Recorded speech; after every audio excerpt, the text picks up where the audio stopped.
More than 25 boats and yacht clubs along the Illinois River met at the Ivy Club to put their boat skills to the test. Now, these boats weren't your average watercrafts. They were made from cardboard, Gorilla Tape, and super glue.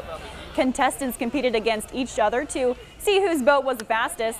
Spectators casted votes for the best designed boat, and with each vote, a $1 donation benefiting the Alzheimer's Association. Well, we were afraid since we're both like 90 pounds, and this is a cardboard box in the water. Since cardboard doesn't really last in water, but somehow we didn't sink at all, and the bottom didn't start falling through. And those two boys, Chase and Lucas, say that the theme of their boat was inspired by the military.